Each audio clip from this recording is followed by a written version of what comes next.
లెక్కల్లో స్పష్టత లేదని ఎమ్మెల్యే తలసాని శ్రీనివాస్ యాదవ్ అన్నారు. పద్మారావు నగర్లో పలు అభివృద్ధి పనుల ప్రారంభోత్సవంలో ఆయన పాల్గొన్నారు. ప్రజల్లో అనేక అనుమానాలున్నాయని 2014లో కేసీఆర్ ప్రభుత్వం నిర్వహించిన సమగ్ర కుటుంబ సర్వే కంటే 2024లో కాంగ్రెస్ ప్రభుత్వం నిర్వహించిన సర్వేలో 62 లక్షల మంది సంఖ్య తగ్గిందన్నారు. బీసీలకు 42% రిజర్వేషన్ అమలు చేసి ఇచ్చిన హామీ నెరవేర్చాలన్నారు. సామరస్యంగా సంపూర్ణమైనటువంటి సపోర్టు టీఆర్ఎస్ పార్టీది ఉన్నదని స్పష్టంగా మేము అసెంబ్లీలో చెప్పినాం.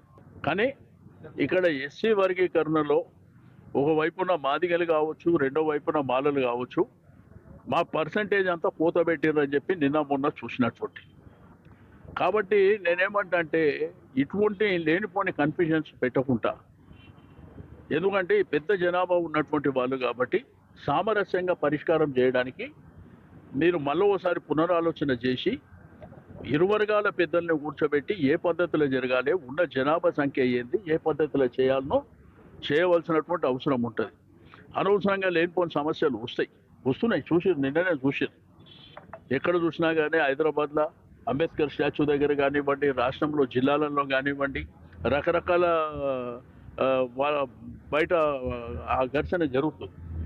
అంటే వాళ్ళ ఆందోళన చేసేయడం కానీ, ధర్నాలు చేయడం కానీ ఇటువంటివి జరుగుతున్నాయి. కాబట్టి వాళ్ళకు కూర్చోబెట్టి ఏ పద్ధతిలో చేసారు వాళ్ళ క్లారిఫై అయితే చేయాలి కదా.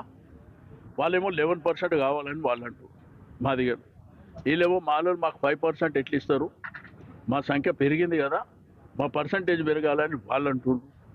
కాబట్టి ఏదైనా గవర్నమెంట్ బాధ్యత కాబట్టి ఇరు వర్గాల పెద్దల్ని కూర్చోబెట్టి దానికి సమస్యకు పరిష్కారం చూపేయండి. సంపూర్ణ